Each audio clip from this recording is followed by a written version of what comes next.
partir de agora, a turma do Saints Brasil e do Go Saints Podcast se unem para fazer o melhor podcast sobre um time da NFL no Brasil. Começa agora, Under the Superdome.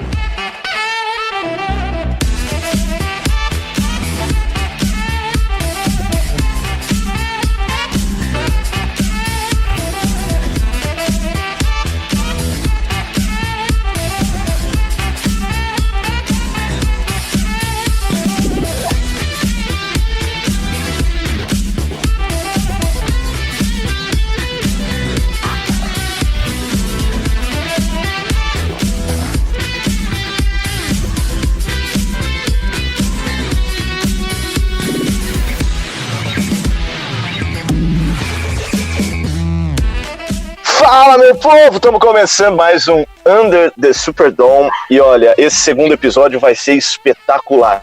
E sim, é o segundo episódio. A gente teve um pequeno problema técnico no último, que deveria ser o segundo, não foi, há uma maldição a ser quebrada, então a gente vai quebrar essa maldição hoje. E temos pessoas pistolíssimas com os últimos moves do Saints. Tem quem acha que o Cezinha Tonelada não vai dar certo, tem quem acha que o Tyson Hill tá ganhando caro, tem quem acha que o Winston não é uma boa, e tem quem acha tudo isso maravilhoso. A gente vai apresentar esse programa mais pistola da história do Under the Superdome, porque é o segundo agora. Escalação: time Saints Brasil. Começando pelo time Saints Brasil, e aí, Igor? E aí, galera, hoje é dia da gente brigar via áudio, é só isso que eu queria dizer. E aí, Léo? E aí, galera, beleza? Estamos de volta no novo podcast.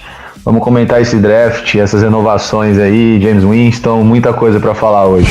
Time Go Saints. E no time Go Saints tem o Mário, que quando não tá no podcast boicota pra não ter, né, Mário?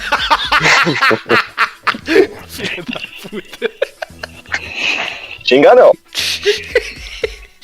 Eu ia pistolar na entrada, mas ele me quebrou, não tenho como, foi de propósito, eu sei. Estamos com o Wolf, que vai ser meu parceiro de tentar segurar a galera. Tentar dar aquela controlada nos ânimos do estresse, apesar de que tem um ou outro que eu concordo. Estamos com o Roberto. E aí, Roberto? Bom dia, boa tarde, boa noite. Eu, como feliz torcedor dos Esconde de Pedra, eu não poderia estar mais feliz com esse draft. Foi um bom draft? Um bom dia.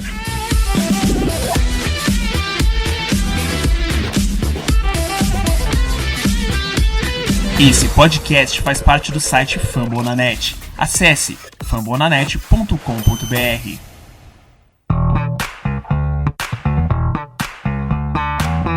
Vamos lá, gente. Vamos começar então falando do draft. Começar pela primeira pick. Tinha uma expectativa muito grande. Eu mesmo tinha falado no podcast que não foi pro ar, que eu achava muito difícil que a gente draftasse na 24, e a gente draftou na 24, apesar de vários hipóteses que a gente até tentou subir, tentou descer, ninguém quis, não deu certo. E aí, para alegria geral da nação, nós escolhemos César Ruiz, center de Michigan.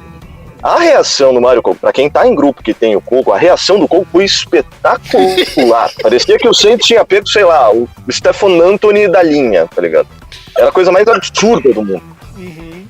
E aí, Coco, explica. Cara, eu quero explicar que eu nunca duvidei da qualidade do nosso querido César Brian Ruiz, né? Vou chamar ele de Brian Ruiz logo, já botar o apelido. É o melhor apelido Eu possível. estou chamando de Brian Ruiz desde o momento do draft, e às vezes eu faço sem perceber. Inclusive, no mock draft do No Flags, eu chamei ele de Brian Ruiz e foda-se. Vou ser mais polido neste início, por quê? O Brian Ruiz, ele tem... E o Bruno vai me xingar muito quando eu falar isso, mas foda-se. O Brian Ruiz... Vai, viu? Foi sem querer. Já começou como? O Brian Ruiz, ele tem... ele chega pro draft muito parecido com o nível do Travis Frederick, que virou o melhor center da NFL com sobras, por muito tempo, até vir o problema de saúde dele. Então, eu não tô falando que o Brian Ruiz vai virar um Travis Frederick, eu tô falando que eles chegaram no mesmo nível pro draft. A diferença do Ruiz pro restante da classe é bem considerável, e o jogador tem uma... O piso dele já é muito bom. Quando eu falo que o piso dele... O pior que ele pode entregar já é melhor, por exemplo, do que o Wolford entregou na última temporada. Dito isso tudo, você tem uma linha que seus 4 titulares estão sob contrato e o seu outro titular, que está em último ano de contrato, vale 12 milhões. 12 milhões.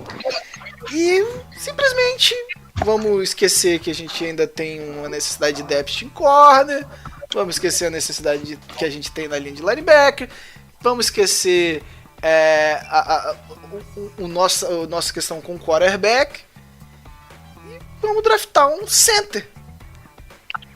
E o que me incomoda não é draftar um interior de linha ofensiva, é depois cogitar a possibilidade de você pegar o McCoy, que foi o terceiro melhor center protegendo pro passe na liga inteira, um calouro, chegando numa das posições mais difíceis da linha, chegasse com uma produção absurda, e você vai deslocar esse cara pra guard, porque como center, provavelmente o Ruiz vai ser melhor. Então não faz sentido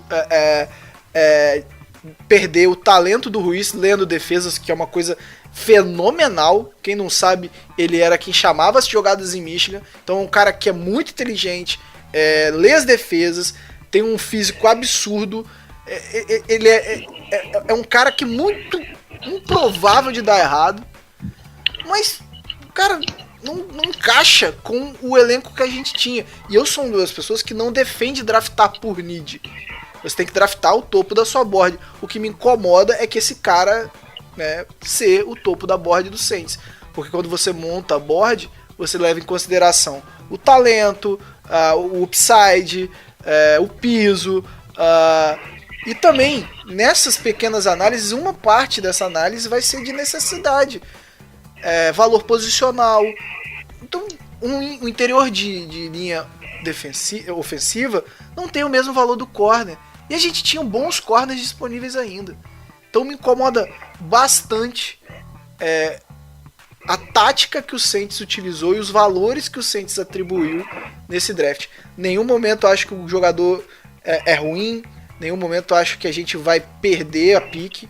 Só acho que o planejamento de elenco, que foi uma das coisas que eu mais elogiei nessa off-season, os valores bem definidos, o que a gente precisava, o que a gente podia gastar, o que a gente não podia gastar, eu acho que a gente pecou nesse quesito. E só para complementar assim, a questão de fazer essa transição do McCoy para guarda e tal, é mais uma coisa complicada, porque center, como o Mário disse, é uma das posições mais difíceis da linha, porque além de toda a questão de jogo, de proteção, de tudo mais, tem a questão do entrosamento com o quarterback, né, de ter tempo ali, de ter uma comunicação boa, que o McCoy, apesar de ter jogado muito, muito bem nessa temporada, principalmente nos primeiros jogos, teve alguns problemas ali de comunicação, algumas faltas, alguns false starts ali que ele acabou causando por conta dessa comunicação, mesmo ele jogando muito bem, ele tinha esse problema, e que certamente o Brian Ruiz vai ter também, porque por mais que seja muito bom jogador, e acho que ninguém aqui duvida disso, eu não gostei da pick, o Mário também não, e muita gente também não gostou, mas acredito que ninguém tenha duvidado do talento dele. Mas aí a gente meio que sofreu um ano com esse tipo de problema, e aí quando o McCoy entra nos trilhos, né, para de cometer essas faltas, essas falhas, aí a gente move ele para guarda, e aí começa mais um ciclo de ter um novo entrosamento do Brees com um novo center, e entra nesse ciclo de novo, e é um problema que a gente não precisava ter, né? Como o Mário disse, tinha jogadores muito talentosos de outras posições, ficar arrumando sarna para se coçar. E assim, se a gente tá precisando liberar cap e precisa cortar ou trocar o Wolford, que vai liberar, se cortado, 7 milhões, se trocado eu não confirmei ainda, se a gente precisa liberar cap, não faz... a gente ainda tinha o Easton no elenco. A gente pode debater se o Easton é o mesmo nível, se é abaixo. Acho que o Easton é um bom reserva.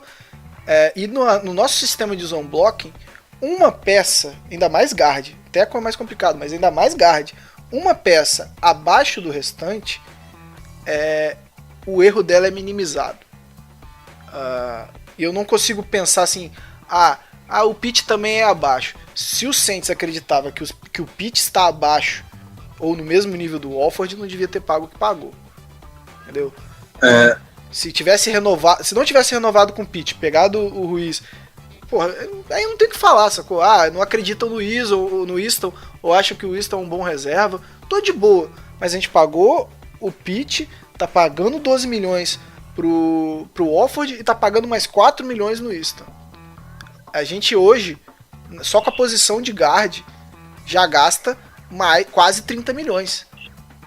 30 milhões na posição das mais desvalorizadas da NFL. Se você for comparar o salário com tackle, com corner, com linebacker é o mesmo nível, com wide receiver, nem vou falar quarterback, porque né, é uma das posições que está ali perto de running back, perto de linebacker,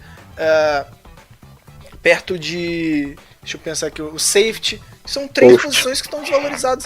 Não que a linha ofensiva não seja importante, mas você... É a mesma questão de você pensar no running back. Não é que o jogo corrido não é importante, mas com um jogador mediano, dentro de um esquema certo, consegue produzir. Nosso esquema de zone block, você com 4 bons jogadores numa OL, o 5º jogador não vai ser um problema. Como não foi com o Kelemet, como não foi quando o Easton se ausentou, quando não foi quando a gente perdeu uma cacetada de gente e ficou com 2 titulares na OL. Porque você ainda tem um puta quarterback que consegue um release inacreditável que ajuda a sua OL. Então assim, quando você põe isso na balança, é uma escolha decepcionante. Ainda mais que você tinha Jeff Gladney no board, você tinha Christian Fanta no board, você tinha Epenesa no board, você tinha jogadores interessantes para outras posições que tem um valor posicional muito maior e que poderiam dar um retorno mais para frente. O Brian Ruiz vai ser um guard, na minha opinião, top da NFL por, sei lá, 15 anos, 14 anos, 13 anos, porque ele tem 20 anos, vai fazer 21, ou acabou de fazer 20, negócio assim. Mas é uma posição que não tem o mesmo valor das outras na liga atualmente. Vamos girar a galera inteira e daqui a pouco a gente começa a brigar. E aí, Léo? Então, a gente estava acompanhando junto a galera do Saints Brasil e a gente estava com muito medo que o Saints ia pegar o Jordan Love. Então a nossa expectativa não era das melhores já. Então quando saiu a pique do César Ruiz, eu tentei ver pelo lado positivo. Parece que agora é óbvio que o Saints vai dispensar o Warford, vai arrumar um jeito de trocar ele, não sei. Mas acho que é importante sim, porque nos últimos anos, sempre que a nossa linha ofensiva esteve bem, o Saints jogou bem, conseguiu vitórias, e principalmente com o Drew Brees numa idade mais avançada, sem ter aquele braço de sempre. É importante para conseguir abrir espaço para o jogo terrestre, dar mais tempo para ele passar a bola. Então eu vejo, não que eu não concorde com o que o Kogo falou, eu acho que foi muito interessante, uma visão interessante a dele, mas eu não fiquei tão chateado assim como eles ficaram. Eu entendo sim essa escolha e acho que vai ser importante para o Saints. Só ver como que eles vão posicionar agora, o McCoy, quem vai para guard, quem vai ficar de center. Mas é um jogador muito bom e espero que não só sirva para proteger bem o Brees, mas como volte a abrir espaço para o jogo TS, né? Porque o Camara, nosso jogo TS no passado foi bem, mas não foi como foi em 2018, por exemplo. Eu vou guardar o Wolf pro fim, porque eu sei que é nele que vai começar a treta. Então primeiro você, Igor. É legal que a gente analisa e às vezes a gente tem tipo um feeling de que vai ser uma coisa fora do que a gente imagina, né? A gente tinha conversado outros dias e tanto eu como o Victor, como a galera do Gossen já imaginava que o Saints ia de OL em algum momento nesse draft. Eu acho que não tão cedo, com certeza. Mas em algum momento a gente sabe que ia acontecer, que isso ia acontecer. Como o Léo falou, a gente tava acompanhando junto o draft e tipo, eu tava desesperado porque eu tinha certeza que a gente ia de Jordan Love. A galera achou que eu ia morrer enquanto a gente acompanhava o draft. E tipo, eu tava acompanhando o Ruiz, olhando de fora, assim, não tão perto do jogador, não foi uma posição que eu fiquei acompanhando muito, até porque eu acho bem difícil avaliar o offensive lineman e tal. Então a gente avalia mais lê mais e acompanha mais com quem conhece mais, mas eu via ele cotado para ser o cara interno, né, de linha ofensiva a sair. E o que incomoda pra mim não é igual o Mori falou, não é tanto o jogador em si. Você vê o Ruiz jogando, cara, o Ruiz fazia chamadas da linha, o Ruiz, ele é um cara que no espaço ele é fantástico, ele é forte, ele é muito ágil e muito forte. Eu acho que ele tem alguns defeitinhos ali para se posicionar às vezes contra o passe, mas eu gosto do que eu vejo dele, assim. Ele é muito forte, e eu acho que às vezes ele tenta compensar os pés, que às vezes ele não posiciona direito, mas como ele tem mãos muito boas controlando e a parte de cima do corpo dele é absurdamente forte, eu já falei isso algumas vezes. Eu acho que ele tem alguns efeitinhos que ele vai corrigir. E ele tende a ser um puta center, um puta guard, seja lá como ele joga. O meu maior incômodo é o Pitt, será que jogou tão melhor que o Warford pra gente escolher o Pitt ao Warford? E aí entra a questão que o Mário já comentou, da gente avaliar o Pitt como tackle também, isso me assustar um pouco. Outra coisa, eu não queria mexer no McCoy. Eu não queria mesmo mexer no McCoy. Eu acho que a temporada de rookie do McCoy foi muito boa. Então, você tá colocando o cara que já tá acostumado na posição, que já entendeu como é um ataque na NFL, e aí você vai mexer nele, por mais que eu acho que ele seja capaz, que ambos sejam capazes. Eu prefiro o César fique como center e o McCoy de guard. Eu acho que talvez funcione melhor até pelo tamanho dos dois. Mas essas coisas me incomodaram, assim. O contrato do Pitt é absurdo, eu não concordo com os... Eu entendo o contrato em termos de mercado, mas eu não gosto do contrato do Pitt, isso me incomoda um pouco.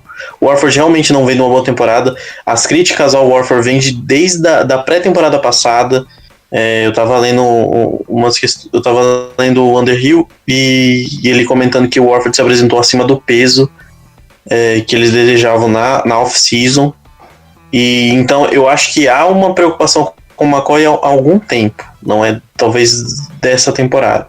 Mas acho que nessa... Só para contextualizar ainda, as críticas ao Wolford, quando o Pitt, a gente teve os jogos que a gente teve problema com o Pitt, o Sean Payton colocava uma culpa um pouco em tudo, né, em todo o sistema de bloqueio.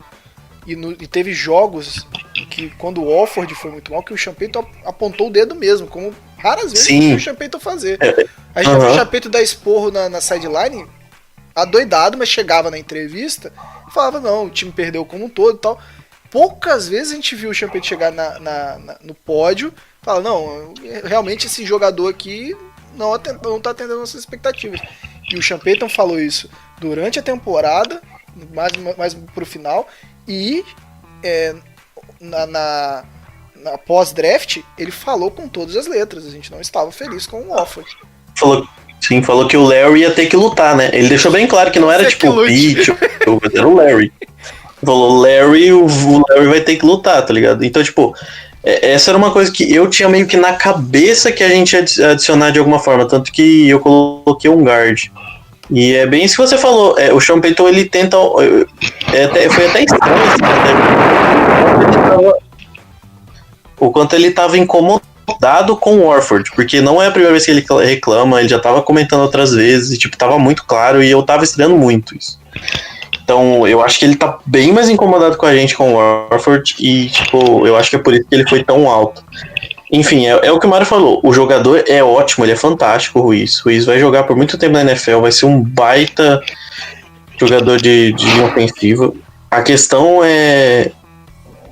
Pra mim são duas questões. Mover o McCoy, que é o que o Roberto falou, que tipo, eu não gosto da ideia de mover o McCoy, porque eu acho que ele foi muito bem. E o contrato do Pitt, o quanto o Pitt é melhor que o Warford, né, pra gente dar o contrato, e o quanto que... Sinceramente, eu estava reassistindo os jogos, eu não sei se, tipo, qual que é essa avaliação, sabe?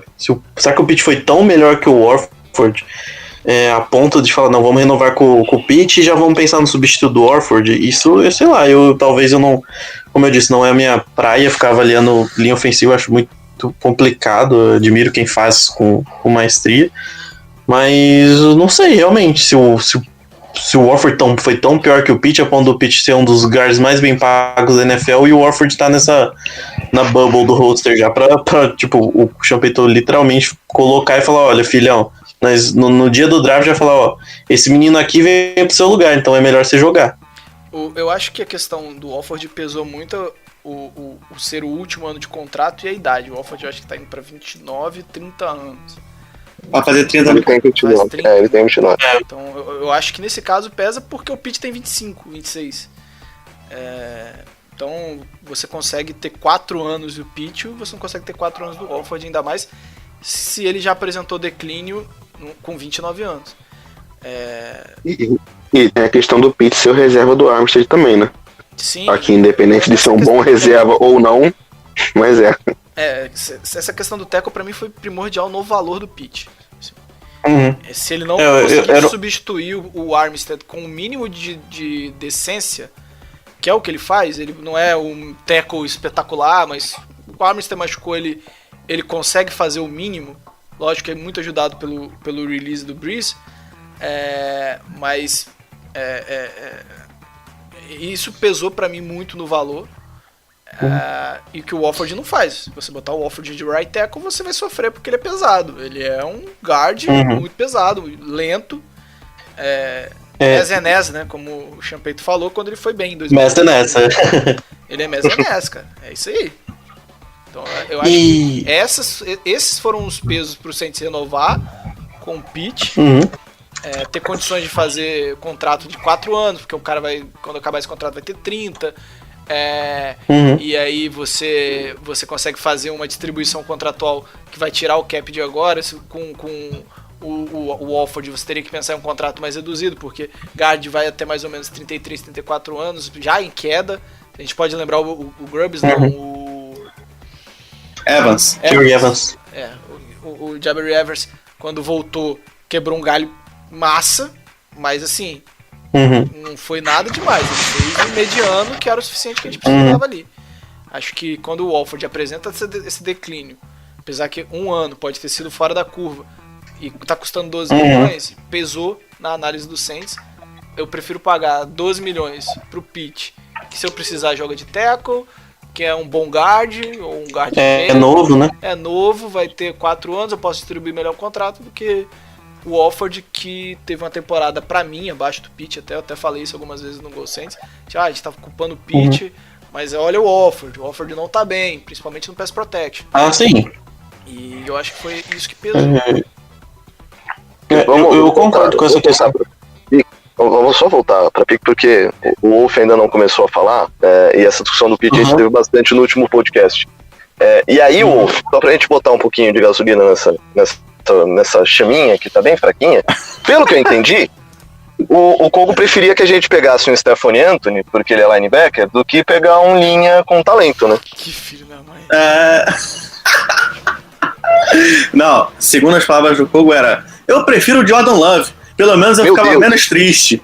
Meu Deus. Falei. Isso aí eu não lembro. Mas assim, eu entendo todo esse ponto de a gente querer um boom em alguém para all-in, que fosse fazer uma diferença absurda. E eu acho que pegar o Ruiz foi um all-in, até porque toda essa questão do Warford não estar bem, de estar tendo reclamação dele há tempos, ter visto vídeos no Twitter de gente colocando: olha só como é que o interior da linha desmoronou em pontos importantes de jogos que o Saints perdeu ou sofreu.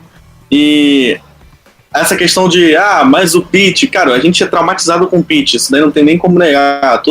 Desde os playoffs do Rams, que ele jogou com a mão quebrada, segundo o Sean Payton, que ele tava dando false start porque ele tava sem confiança na mão, enfim. A gente é traumatizado com o Pitt, então toda vez que o Pitt erra, a gente fala: caraca, de novo o Pitt. Só que quando os outros da linha erram, a gente meio que fala: acontece. O Warford já vem com idade, já vem com reclamações do time inteiro, do staff inteiro, digamos assim. Não vem com confiança.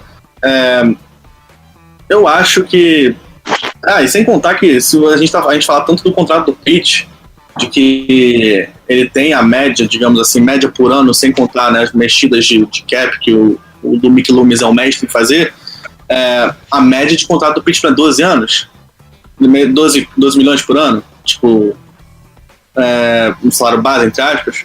O do Wofford também é 10 só que e meio, eu acho. É 10? Acho que é 10,5. Então, e o do Wofford é 12. Se você contar que o Pitt tem 25, o Wofford tem 29, em declínio claro. O Pitt joga de left tackle. O Pitt, ele é mais leve para um time que usa bastante pull. É muito favorável. Você não vê o Wofford dando pull que nem o Pitt dá pull. Toda hora que o Pitt dá pull, a gente fala, caraca, olha o Pitt, onde é que foi? Tá o Pitt correndo sozinho lá na frente. Eu acho que dá para entender muito bem por que a gente renovou com o Pitt e por que a gente se lembra do Wofford para puxar o Ruiz ou o McCoy para guarda. Para mim, eu só colocaria o Ruiz como center pela altura também, porque center normalmente é mais baixinho e enfim. Mas para mim, os dois são atléticos, os dois têm qualidade para ser tanto guarda quanto center. O McCoy, se continuar de center, não vejo problema nenhum. Já tem o tempo do Breeze, já tem um ano de experiência. Se o Ruiz virar center e o McCoy virar guarda, também acho que vai pegar rápido. O Ruiz é inteligentíssimo. Eu acho que o problema do McCoy mais com o false start da temporada passada foi porque começou com o Breeze, no segundo jogo já foi pro Ted Bridgewater, que a linha inteira desmoronou com o Ted no início, porque tava todo mundo meio que desesperado, sem tempo, com medo de não conseguir bloquear e dar tempo pro Ted, aí todo mundo fazia false start. E aí depois voltou pro Breeze de novo, que também quebra o tempo de novo, vai com o tempo mais rápido, mais lento, porque o Breeze estava com um negocinho no dedo para proteger. Eu acho muito acertada a escolha. Eu gostei da escolha desde o início, por saber dessa questão do Wofford, pensando em Queen ou Jordan Love. Eu quase comemorei de soltar fogos, mentira, mas enfim. Eu vou ser sincero, antes do draft eu não tinha assistido os vídeos dele, eu só sabia assim por alto do jogador, mas depois então do draft, no dia seguinte quando eu acordei que eu fui ver os vídeos, eu só gostei mais ainda da pick, que não tinha nada a reclamar. Não foi o all, como eu disse nisso, não foi o all-in que todo mundo esperava em outras posições, mas pra mim continuou sendo um all-in, só não foi o boom, digamos assim. Eu discordo do Mário, né? Jordan Love, cacete. Lógico, não faz o menor sentido. Mas, de qualquer forma, me responda uma coisa. O Saints, ele tem algum buraco muito grande no elenco? Pra mim, não. Não, muito grande não, mas tem a questão do linebacker, é complicada, porque assim, inteiro não tem problema, porque o Anzalone é muito bom. Agora, o quanto a gente pode contar com o Anzalone é um problema, né? Porque... mas o Saints sofre o Saints sofre de depth em todas as posições, né? Não, inclusive, o Letmore volta e meia sente uma coisinha no tornozelo. Linebacker de vidro. OL, alguém sempre se quebra. Não. Eu acho que o maior problema de depth do Saints é cornerback hoje. E assim... Sim, com certeza. Não, sim, de qualidade que eu tô falando, mas eu tô falando, se você contar que os titulares, só os titulares, tira todos os reservas. Todo mundo do nosso time tem alguém em alguma posição que é de vidro. Não. Só que o linebacker acho que é a pior situação, né? Não, mas a gente também Oi.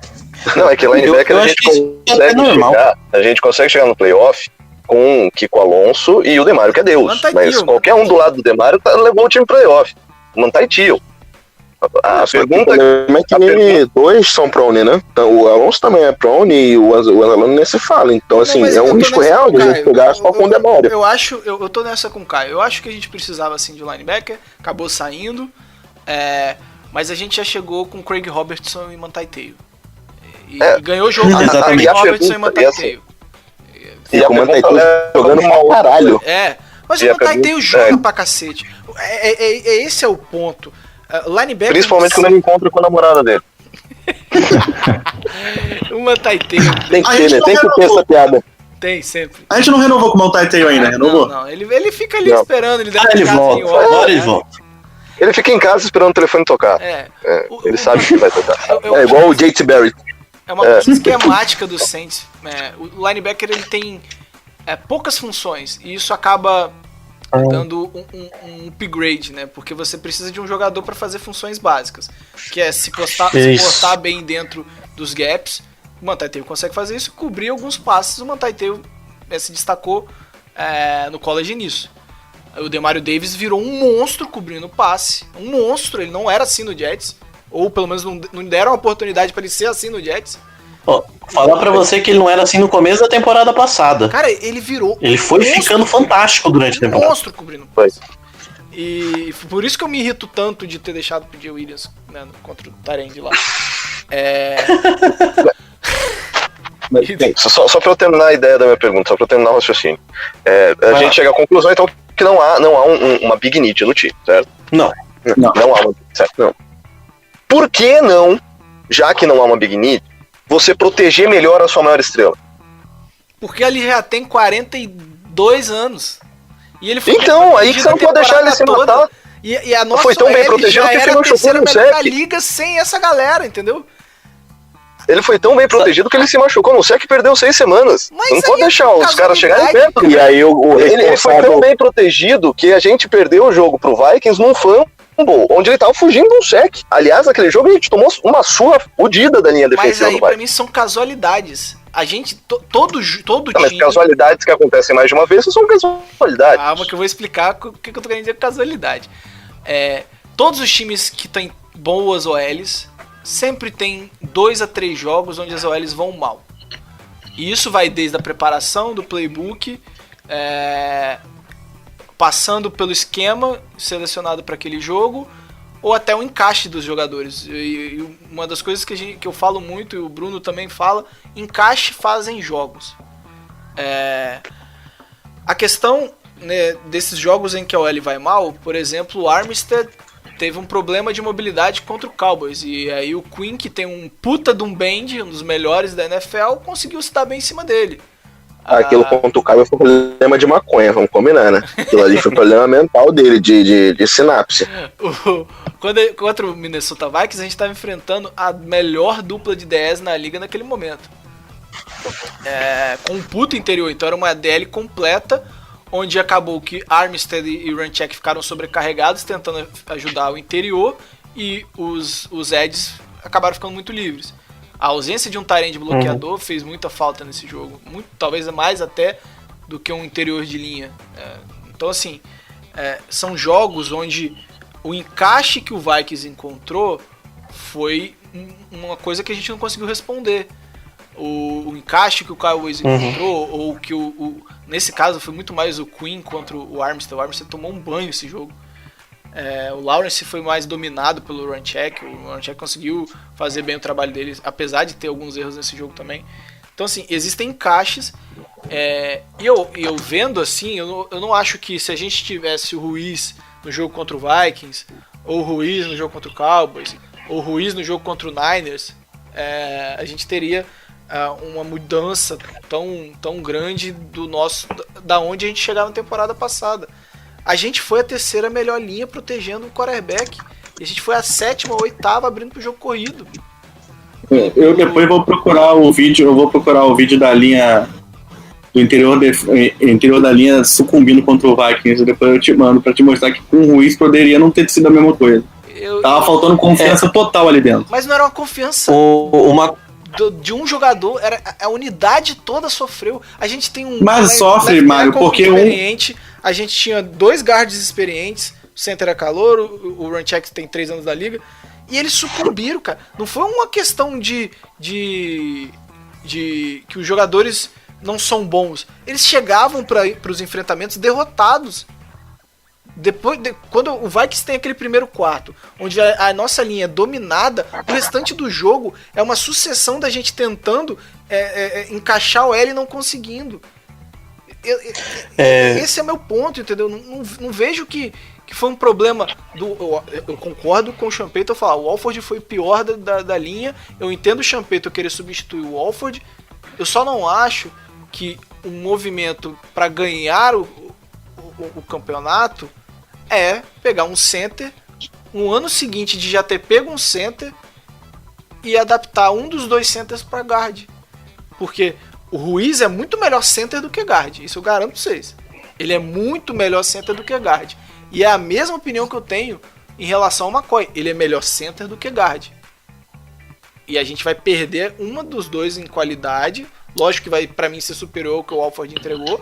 Mas a gente vai perder um dos dois. E sendo que a gente poderia ter direcionado, pra mim, nesse caso, eu e de Jeff Gladney, porque a gente tem problemas de slot. Slot corner. O nosso slot corner hoje é o PJ Williams e o Patrick Robinson. E eu tenho certeza que ninguém confia em nenhum desses. Eu acho que essa questão do slot, eu acho que nem é tanto problema, porque o Malcolm Jenkins faz e o Gardner Johnson faz. E o Gardner Johnson eu acho que faz... Você pode ajustar, por exemplo, você pode colocar o Jenkins para marcar jogadores maiores e o Gardner Johnson jogadores menores. Tanto que quando eu procurei corner para esse draft pro Saints, eu queria outside corner. Porque eu não vi essa necessidade, eu não vejo essa necessidade. Eu acho que o Jenkins e aquele rapaz que veio da XFL, por mais ser, beleza, líder da XFL, show. Mas, tipo, é um cara que joga de slot também. Então, assim, a gente tinha 3 ou 4 jogadores que fazem essa função. Então não me incomodava tanto. Eu queria um cara de outside. Eu acho que o Gladney podia jogar de outside. Pode, porque ele é meio baixo, mas ele pode. Mas ele é do mesmo tamanho que o Janoris Jenkins. É 1,78. Não é tão mais baixo. É 1,78, acho que. Ele é mais ou menos o tamanho do Janoris. Eu fiz essa pesquisa porque eu lembro do Rafa Martins comentando que ele tava meio preocupado com o tamanho do Gladney. 1,83. Ele é do tamanho do Jenkins, então eu não ficava preocupado porque eu gostava do que eu via do Gladney em termos de luta, trabalho, assim, eu acho ele um baita jogador. Mas eu pensei nessa questão de cornerback, assim, durante o draft eu fiquei pensando e hoje me incomoda um pouquinho. É claro que vai vir os cortes no roster, às vezes a gente consegue um cara pra quebrar o galho, porque, assim, pra mim a gente tem 2 outside cornerbacks. O PJ Williams não é outside cornerback e o Robinson não é. Isso aí. A gente precisa, isso tem que ficar bem claro, eles não são pra mim, eles não são reservas do Jenkins e do Letmore. Eles são 2 caras que podem... Você pode trabalhar em variação de jogadores dentro do slot. Isso aí. Eu tava até pesquisando, pra alegria do Mario, eu fui pesquisar uma questão do PJ Williams. Nossa. O PJ Williams, ele cobriu o tight end de 83 snaps no ano passado. Ele foi... Direcionaram o passe 5 vezes e ele cedeu só 2 recepções. De 12 jardas. Quando ele vai pro wideout, ele tem um pass rating de mais de 120. Não, é por isso que eu falo assim, ele não é outside cornerback, ele é um cara de slot que eu gosto do trabalho dele contra tight ends, e ele faz um bom trabalho contra a corrida. Então, assim, ele vai ter uns matchups que eu acho que ele vai acabar entrando em campo. Mas, assim, nesse lugar, eu acho que é muito específico, e eu acho que o Saints tem que entender isso. Assim como o Patrick Robinson, ele virou o jogador, foi bem na carreira dele quando ele foi colocado como slot cornerback. Ele foi bem no Eagles assim. Então, por isso que me preocupa o Saints não ter esse cara para ser outside cornerback. Tipo, e talvez foi o que me pegou assim na escolha em si. Linebacker, o linebacker pra mim ali... Do primeiro round, o Igor. Cara, pode falar. Uma classe tão talentosa de wide receiver. Tão talentosa. Uhum. Eu até conversei com o Igor no Twitter, cara. Eu não acho que ter o Tre'Quan Smith como terceiro wide receiver seja um problema. Mas a melhor classe, talvez, do século, acho que até com certeza, a gente não sai com nenhum wide receiver que possa fazer o slot e sair com outro center. Eu talvez não escolheria o wide receiver na primeira pick. Eu até entendo não escolher na primeira pick. Mas a partir do momento que a gente escolheu um OL e a gente queria o Zac Baun, a gente teve que correr para pegar o Zac Baun, teve que abrir mão de escolhas. Também queríamos o Tyrant, tivemos que abrir mão de escolhas, porque a gente escolheu o center e nesse dominó a gente acabou perdendo uma outra posição. E vou falar a real, se a gente tivesse selecionado o Zac Baun na 24, seria um reach, mas não seria absurdo. Não seria absurdo. Não, ninguém ia falar mal. Ninguém ia falar mal, porque a gente, se o Saints pega ele na 24, ninguém ia saber que ele ia sobrar na 78. Ninguém. E todo mundo colocava o Zac Baun em final de primeiro dia e início de segundo. Esse cara ter caído pro terceiro round foi inacreditável.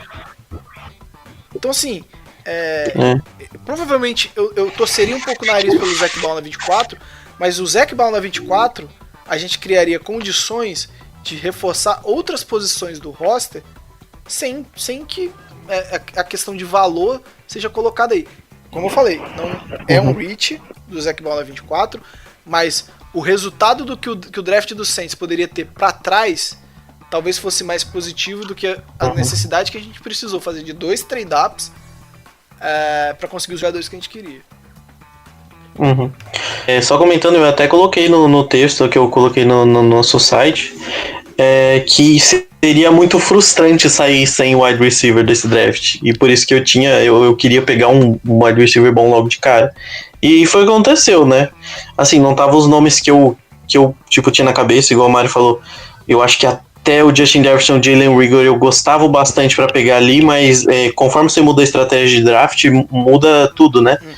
A partir da primeira escolha, e por exemplo, se a gente pega o Baum, a gente poderia trabalhar outra situação principalmente na segunda rodada, talvez subir com a nossa terceira escolha, não sei.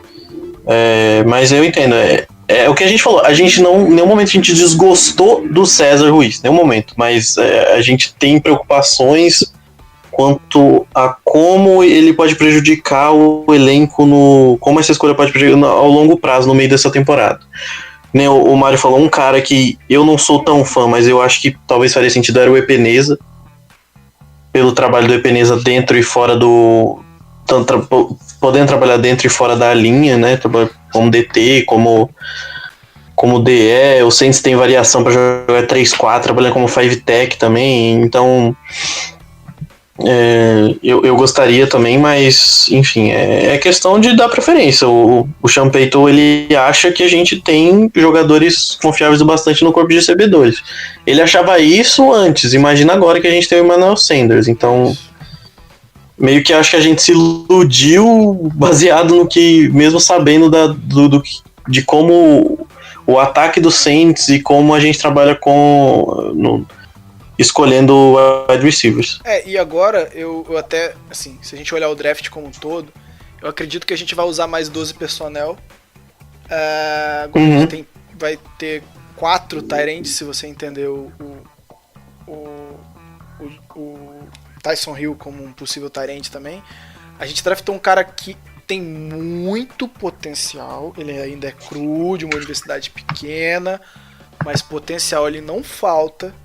Assim, se a gente conseguir desenvolver esse cara, a gente vai ter o nosso tight end aí por um bom tempo. Ele vai...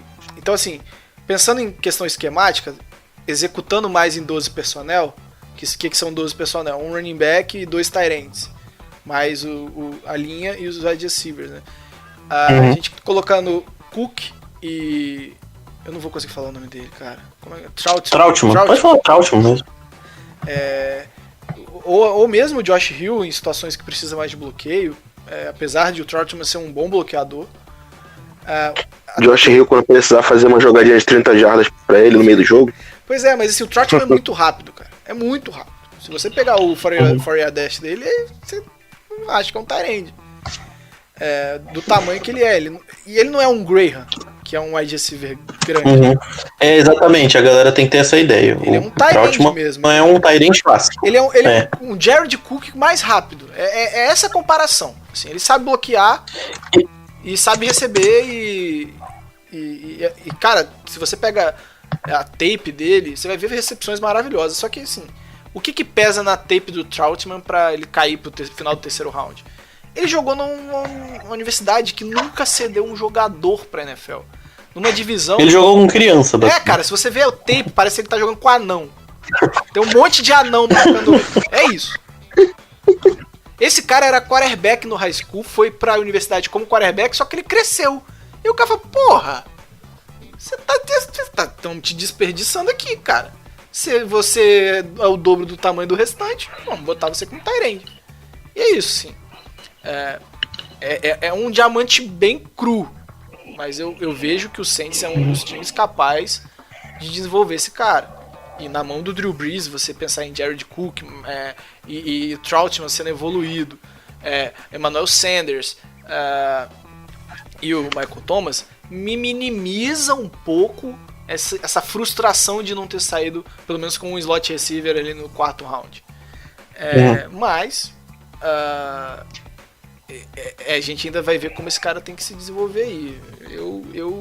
Eu fiquei feliz com o draft. Acho que os nomes, se você pegar os nomes, são nomes que o Saints realmente atacou a qualidade, entregar poucos jogadores, porque vamos supor que a gente draftasse 7 jogadores. Eu apostaria com vocês aqui que no mínimo 4 não estariam. No mínimo, chutando baixo. A gente lembra o draft de 2018, onde a gente ficou com 2. Só sobrou Tre'Quan Smith e Marcus Davenport. E mais ninguém desse draft. Ninguém. Então, preferiram a qualidade. O nosso elenco já é muito bom. Vamos dar qualidade e não quantidade. Quantidade a gente vai lá no Draft Free Agents e vai que a gente acha outro Shai Tuttle e outro Doente Harris lá pra Doente Harris foi ao Pro, cara. Ao Pro, no Draft Free Agents, ao Pro. Shai Tuttle foi incrível o que esse cara fez. Ele foi da seleção do PFF pra... Ele jogou demais, velho. E ele fez uma das melhores lances da temporada, que foi fazer o Matt Ryan comer grama, gente. Aquilo ali é autoteatro, pra fazer um quadro com aquela imagem. Então assim, é frustrante, mas tá, eu consigo entender. Cara, no dia do draft, tá todo mundo aqui de prova, eu tava possesso. Muito. Eu fui dormir 5 horas da manhã, puto. E por esses motivos, mas hoje eu consigo parar e falar, pô, beleza, a gente tem uma puta linha aí pra no mínimo 3 anos. Se você pensar o Warren Check renovado, assim, a gente tem linha pra 4 anos. Não, aí, tem. No mínimo. Tem pra mais. O Armstead tem pra mais, de boa. O tempo que o offensive tackle joga. Então assim, linha ofensiva, e eu sou da galera que um time de futebol americano se faz pelas trincheiras. A gente tem as 2 ótimas trincheiras. A OL e a DL são inegáveis. A nossa DL foi a que mais pressionou no ano passado. A nossa OL foi uma das melhores da liga. Eu fico chateado de uma classe tão boa não ter pego, nenhum wide receiver, de ter passado Jeff Gladney e Christian Fulton. Então, eu fico com essa dualidade. Se fosse pra pensar em nota pro Saints, eu até critiquei o Igão, né, que ele tava concordando com o 2-minute warning. Não lembro o nome do cara agora, que deu um C+. E depois parando pra analisar, eu acho que eu daria um B-, que não é muita diferença aí o que eu falei contigo lá, o C+, ou um Bzinho ali, cara, tá de bom tamanho pelo que a gente entende de Saints. Eu tava dando um B+, sacou? Um B+, a menos, porque eu acho que os valores são muito bons. Só que depois que eu fui pensando, eu falei, porra, a gente tá saindo sem nenhum receiver, deixando secundária pra lá total. Pegamos 2 centers seguidos, eu falei, porra, olhar esse draft, apesar de serem muito talentosos, não mexe muito pra mim com o elenco. Então, aí por isso que eu, depois reavaliando, eu colocaria um B- mesmo.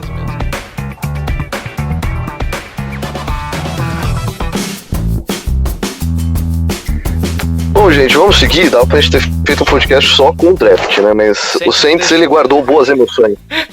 O Saints não deixou, ele guardou boas emoções. E agora a gente vai entrar num outro assunto. O Kogo falou que ele estava possesso, e tem um que ele ainda está possesso. Isso, eu tô indo. Ontem, nós anunciamos a excelente renovação de contrato com o Tyson Hill. Ele assinou um contrato baratíssimo para esse jogador super valioso. A gente está pagando a bagatela de 21 milhões por 2 anos, sendo que apenas 16 é garantido. É um valor pequenininho para um quarterback reserva. E é isso, né, Wolf? Vale muito a pena, né, cara? Olha, Esquece o resto, vamos conversar só nós dois aqui. Eu sou do time, eu acho que o Rov também é do time. Não, o Rov? Não, quem é do time? Acho que o Léo. O Léo, verdade. O Léo e o Rov são do time que não é um preço maravilhoso, mas pelo que ele tem nos proporcionado, Não, e o que ele pode continuar nos proporcionando.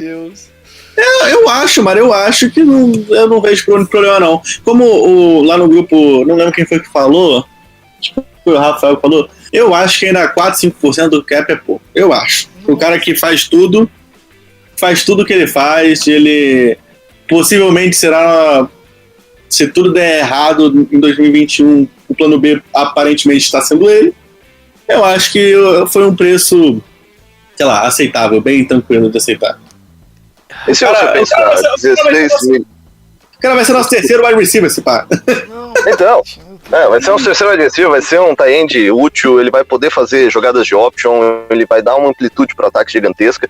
E se você pensar, são 16 milhões garantidos, e aí tem muita coisa que é bônus, né? Em 2021, por exemplo, ele entra com um contrato de 10 milhões, sendo que 5,72 é garantido e o restante é basicamente bônus só que ele vai receber. É um pouquinho mais alto do que o contrato de um backup. E quando faltar braço pro Breeze, ele que vai estar andando bomba. Exatamente. Ou quando falta perna. Exatamente. Ou quando falta bloqueio. Eu já posso pistolar. Não, calma. Calma aí, Mário. Calma aí, Mário, porra. Que pressa é essa? É que vocês estão falando, a parada tá vindo aqui no pulmão já. Ela já chegou aqui. Calma, respira. Você vai sofrer bastante agora. Nossa senhora. Mauro, I feel you, Mauro. I feel. Eu entendo perfeitamente. Eu vou depois aí o Mário começar a gritar aqui sozinho enquanto vocês ouvem, gente. Mas é mais ou menos isso que o Wolf falou mesmo. Não vou falar que é um contrato, porra, maravilhoso, tá ótimo. Quer dizer, é pra ele, né? O Tyson foi maravilhoso. Pra ele Agora eu também não acho de todo ruim, não, porque é um cara que impacta muito no nosso jogo e que tem uma importância muito grande no playbook para executar diversas jogadas, né? Ele vai receber porque ele é o running back 3, porque é o tight end 2 ou 3, é o receiver 3, é o QB 2, 3, não sei. A ver a situação lá daquele outro que eu não vou nem comentar. Enfim, é muita coisa num jogador só. Então, eu acho que foi um pouquinho caro, sim, mas, assim, nada absurdo, nada, assim, totalmente fora do padrão, porque não adianta ver como, tô mordendo meu braço. Cara, mas, olha só, se você pensar que pelos reportes que a gente tá recebendo, de que o Winston vai receber como QB3, sendo QB2, e o Tyson vai receber como QB2, sendo QB3, aceitável. Calma aí, deu dor de cabeça aqui. Nesse momento. O reporte que saiu hoje, que o Mário até emocionou, foi de que o Inominável, que eu nominei há pouco tempo atrás, vai receber bem abaixo do que um backup recebe. O Taysom Hill recebeu um pouco a mais do que o backup recebe para jogar de tudo que serve ali no time. Calma, Mário, continua bolando no cotovelo. Mário, faz a soma aí do salário de um running back com tight end, com wide receiver, eu tô com números, deputado, eu tô com números. Mas número de estatística? Não, eu tô com números de dinheiros. Boa, Mário. Call me the money. Eu e o Mário vamos destruir vocês aí, só explicar. Calma. Cara, a gente tá pagando. Depois, calma, Mário. O cara tá me botando na câmera. O cara vai encerrar o podcast. Tipo, calma, Mário. E aí, Léo? Não, então. Eu não imagino um torcedor que ficaria feliz em saber que o Tyson Hill foi embora para outro time por causa de dinheiro. Para fazer a mesma coisa em outro time, porque ele vai receber mais em outro lugar. Com certeza teria algum time louco que ia fazer isso. O último jogo da temporada passada é um exemplo de como ele é diferenciado e como ele pode fazer diferença do time. O segundo tempo do ataque do Saints foi basicamente bola pro Tyson Hill sair correndo. E deu certo. A gente achou uma forma de conseguir empatar aquele jogo muito porque o Tyson Hill ajudou. Eu não acho que ele tem... na minha opinião, ele não tem muito futuro como quarterback, mas fazendo aquilo que ele... sendo o canivete suíço, sendo o terceiro wide receiver, aparecendo em várias jogadas como tight end, bloqueando também. É um cara explosivo, você vê ele correndo, cara, você fala, esse cara tem raça, ele corre com raiva. Não é porque, né, a gente estava discutindo antes do podcast aqui sobre o nosso recebedor. Caramba, esqueci o nome dele. Trequan. O Trequan. Parece que ele é preguiçoso, que ele corre a rota preguiçoso. Não, você vê o cara que tem raça, que se dedica. Claro que não é o contrato que a gente queria, que acho que ele vale, mas, você perder um Tyson Hill por causa de dinheiro, eu acho que o ataque do Saints perderia muito, cara. Nesses últimos 2 anos ele provou ser um diferencial muito interessante pro time. Existem vezes que o Saints abusa. Tem hora que fala, não, tira o cara daí, deixa o Breeze aí. Tem hora que enche o saco, sim, mas, tem hora que ele é importante de verdade. O cara recebeu o touchdown pra caramba na temporada passada, recebendo passe. Ele é quarterback, velho. Ele joga no Special Teams também, então... Bloqueia punch que salvam nossos jogos. Sim, então... eu sei que o pessoal vai falar que o contrato é absurdo pelo que ele é e não sei o que, mas eu duvido que teria um torcedor que ficaria triste, ficaria feliz em saber que ele foi embora por causa de dinheiro, porque ele realmente é um cara que ajuda muito Saints. Então eu gosto muito dele e fiquei feliz com a renovação, sim. Legal, então agora a gente encerra o Under the Superdome. Muito obrigado para todo mundo. Essas opiniões maravilhosas sobre o Tyson Hill, que foi excelente, a gente vai embora. Fala, Mari. Gente, é o seguinte, eu adoro o Tyson Hill, adoro. Ele é um cara que torna os jogos divertidos. Agora a gente pode encerrar, pronto. Eu já meti a atenção seletiva. Eu discordo muito quando as pessoas falam, é melhor se é pra correr, é melhor correr com o Camara. Se é pra receber, é melhor o Michael Thomas ou o Jared Cook. Fala o nome do cara aí, por favor. Meu querido Felipe Vieira e o Bulho, eles falam muito isso e eu discordo saudavelmente deles. O bagulho? Não. Quer dizer, o Bulho não discordo tão saudável assim, não. Mas o Felipe Vieira eu gosto bastante, mas ele tem essa visão e eu discordo. Felipe Vieira, me dá desbloque aí, Felipe Vieira, tamo junto. Porque se você pensar dessa forma, você invalida qualquer trick play. Qualquer. Se você então nunca vou passar com o running back, igual fizemos com o Camara em algum momento. Não, toda trick play fica invalidada com esse argumento. E o Sean Payton conseguiu ver no Tyson Hill algo que vai além da trick play. Quando você põe o Tyson Hill em campo, na cabeça do Sean Payton, que é genial, que na cabeça do time adversário tem que... eu tenho que parar esse cara correndo, porque ele é uma máquina. E o Sean Payton já botou um medo nas defesas que ele também passa. Então assim... Só que o Matheus tem a melhor definição do Tyson Hill passando. Se o Tyson Hill soubesse passar a bola, ele seria o melhor jogador da liga. E, da história da liga. E assim, fica bem claro que o problema é ele não sabe passar a bola. Ele é o quarterback. Se a gente for... beleza, ele é quarterback só de vez em quando, vamos pensar nele como running back tight end. Ele é o maior da história de running backs e tight end. Jogadores que fazem as duas funções, né, que agora já é mais comum. É o maior da liga. Com sobras, não é com pouco. Você pega o Kyle Check, que é um fullback tight end, que foi um contrato que eu considerei absurdo, e a gente tá pagando mais. E o Kyle Check foi essencial. Não tô falando que ele ajudou, ele foi essencial na campanha do San Francisco 49ers pro Super Bowl. E a gente tá pagando mais no Tyson Hill. E se a gente for pensar nele como um reserva, um quarterback reserva, ele é o jogador claramente reserva mais bem pago da história. São esses valores. Dito isso, depois o Igão vai complementar com o desabafo dele. Tentando...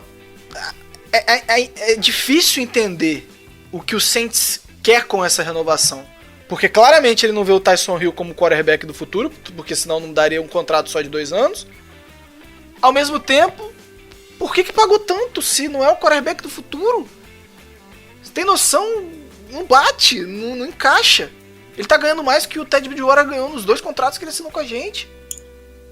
Ele é o plano B se tudo der errado, Mara. Porque o que eu acho realmente é que a gente vai atrás de alguém no draft, vender a alma pelo draft em 2021, ou se sobrar um Derek Carr da vida, a gente vai pegar ele na free agency e é isso. Josh Rosen. Eu entendo essa questão de ele vai ser nossa plano B se tudo der errado. Consigo entender isso.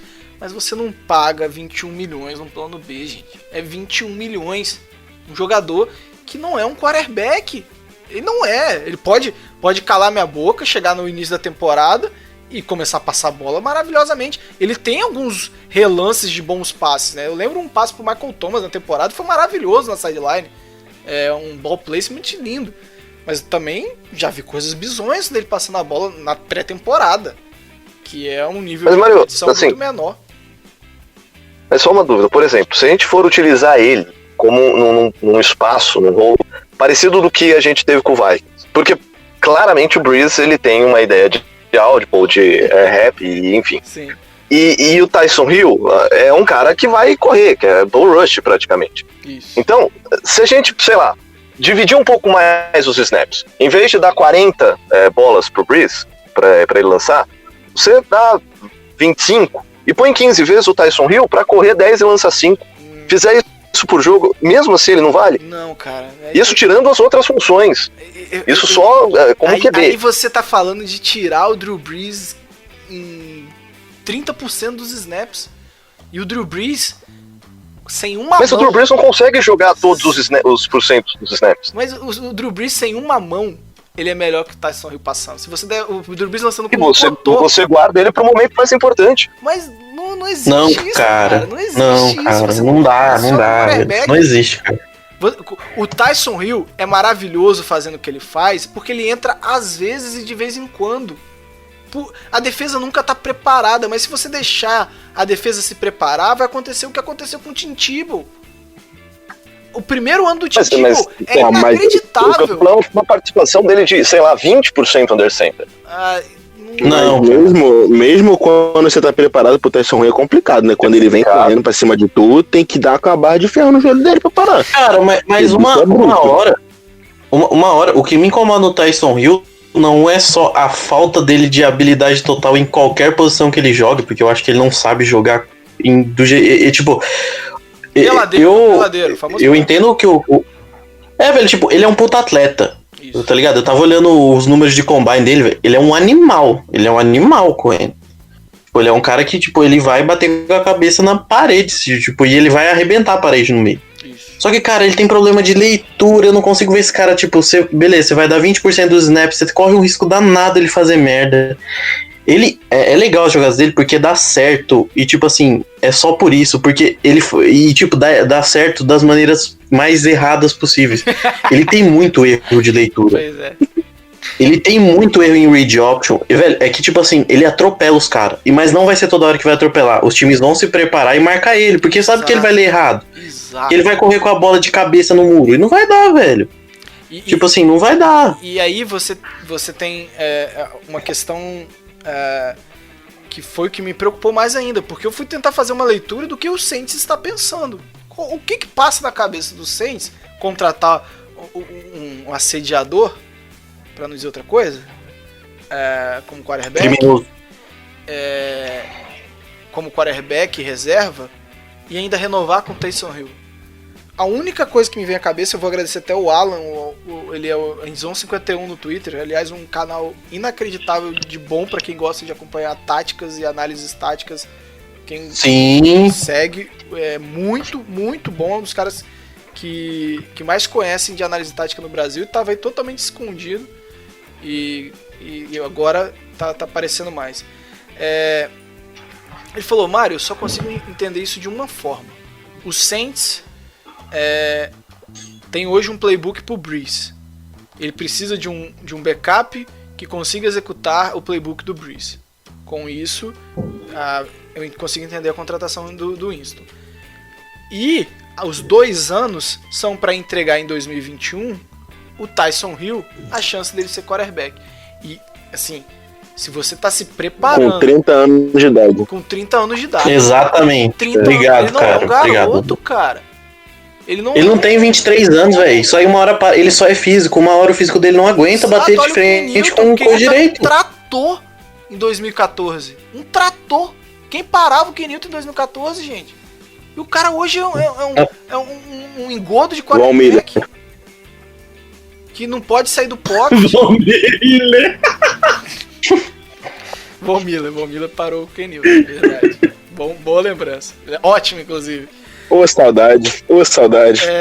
Então, você não paga 21 milhões num quarterback de 30 anos porque ele pode ser um wide receiver 3 ou 4, um running back 3, um tight end 3 ou 4.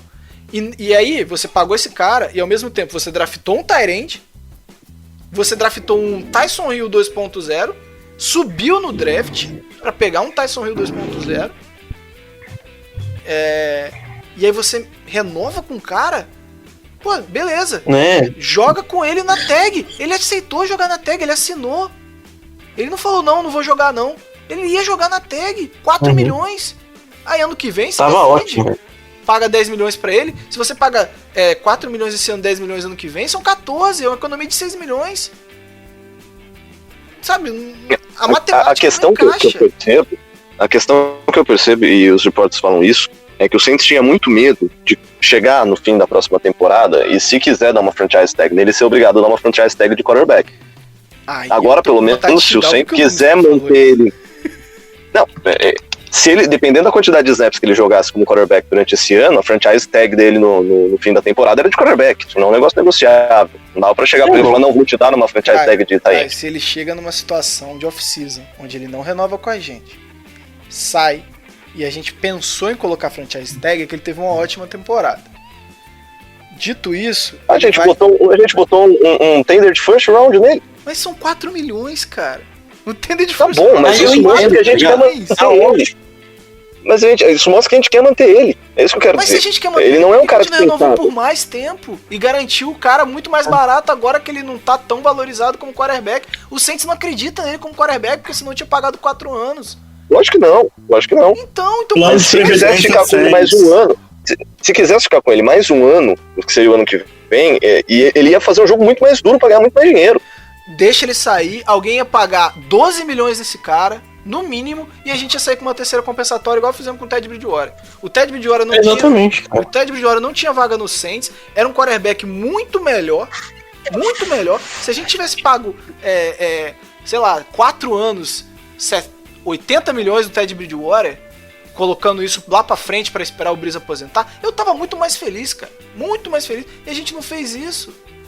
Então, assim, deixa ele sair, pega uma compensatória de terceiro, quarto round, porque ia rolar, porque sempre tem um Chicago Bears da vida pra fazer cagada.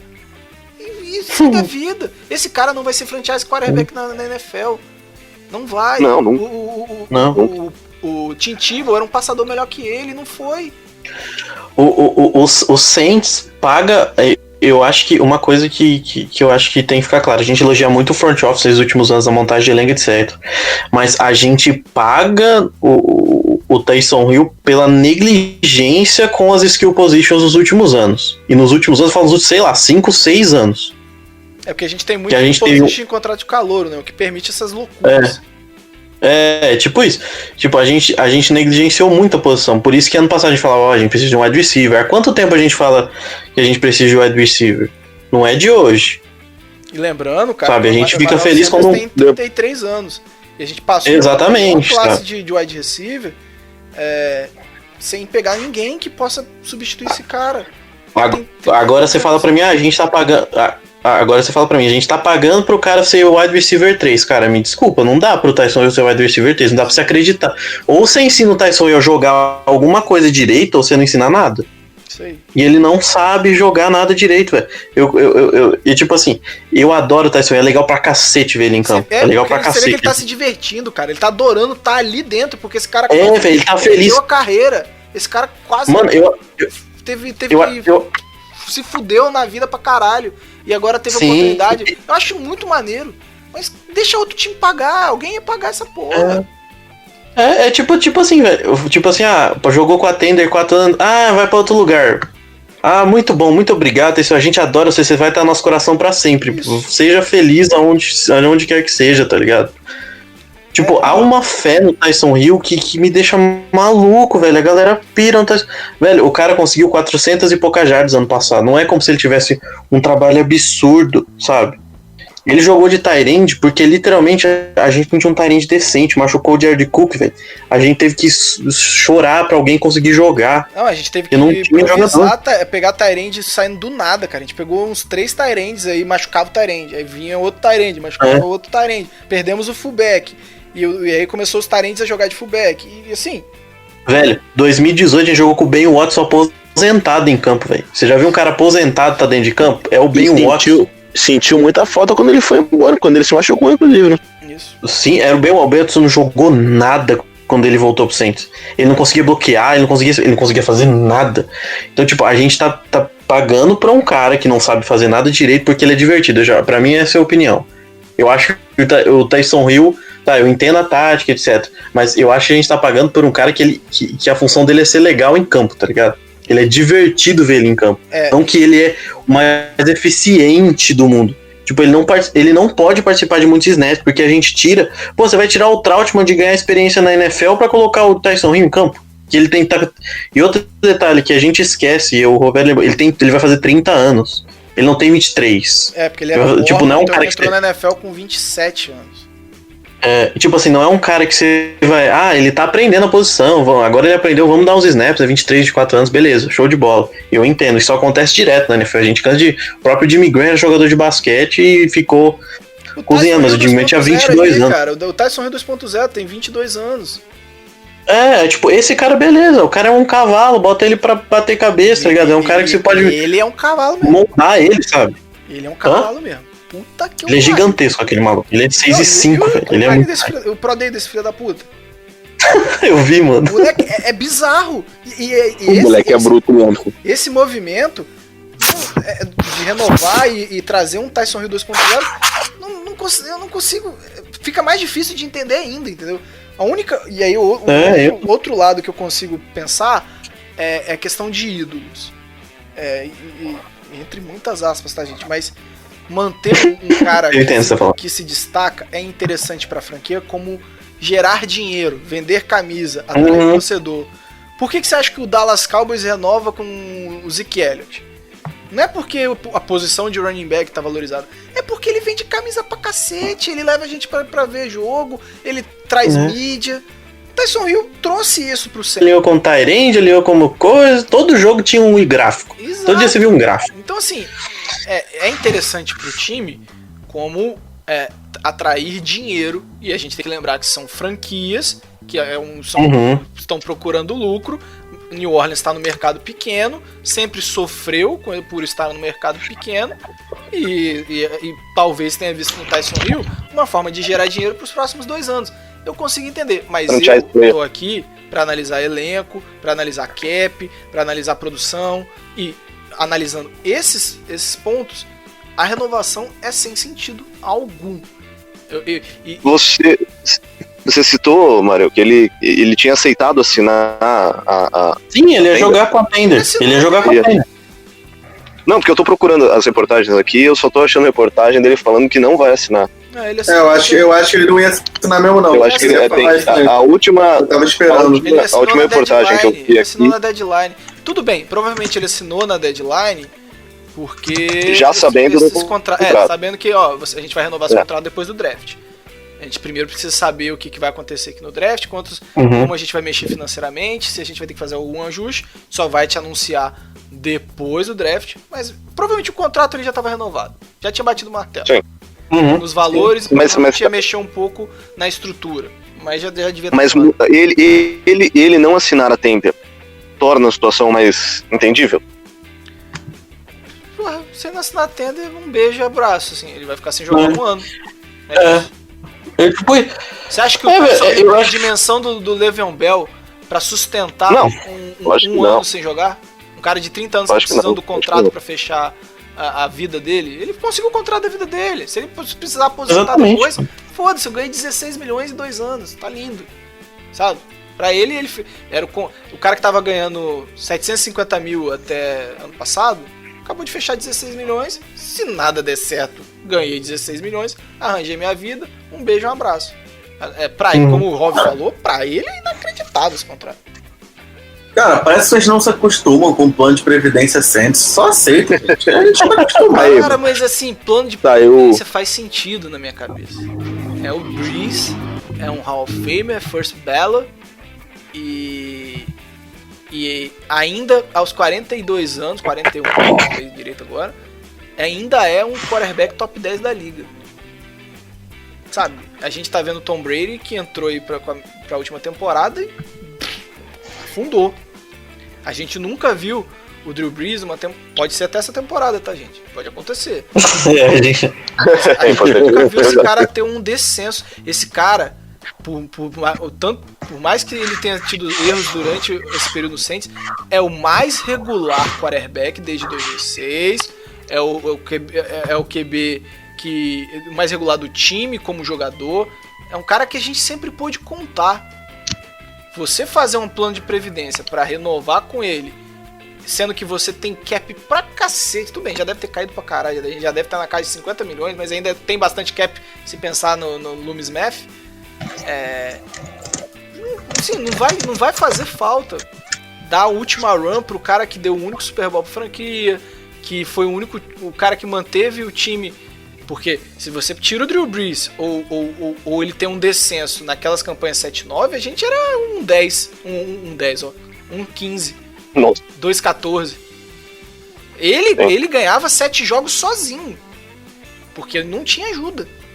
Então assim, eu consigo entender esse movimento, tanto de forma esportiva, como de forma econômica, financeira, tudo.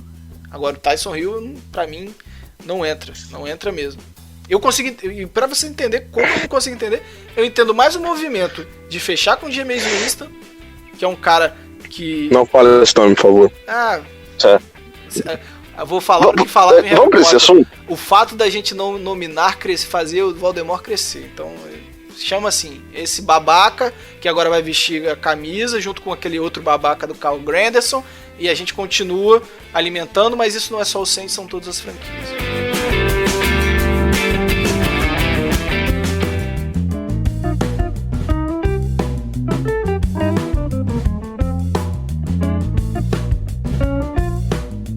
Só pra gente já partir para esse assunto do Jameis Winston, que vai ser o último desse podcast, é importante a gente fazer uma introdução, colocando, até contextualizando a situação. A gente tem uma cultura, a gente aqui do Brasil, e principalmente desse podcast que você ouve, da gente levar muito a sério em consideração o caráter do cara. Ninguém daqui quer um jogador que seja criminoso. A gente, lógico, que é um jogador bom, mas preza por requisitos básicos de índole, que nos Estados Unidos não é bem assim. E a gente percebeu essa diferença cultural quando teve o report que a gente ia assinar com o Antonio Brown. Aqui no Brasil a gente ficou desesperado, porque é um completo babaca. E nos Estados Unidos, a grande fanbase do Saints estava feliz porque ia ter um outro alvo do Brees. Eufórica.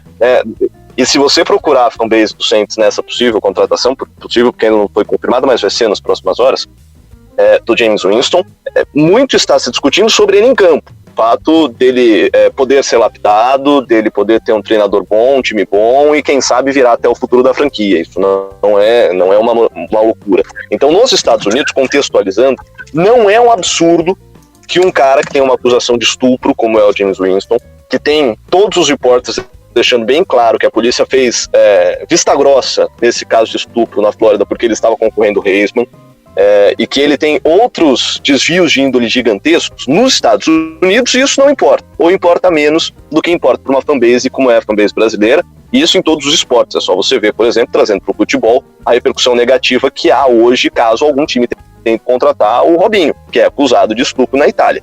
Então a gente tem diferenças culturais muito grandes.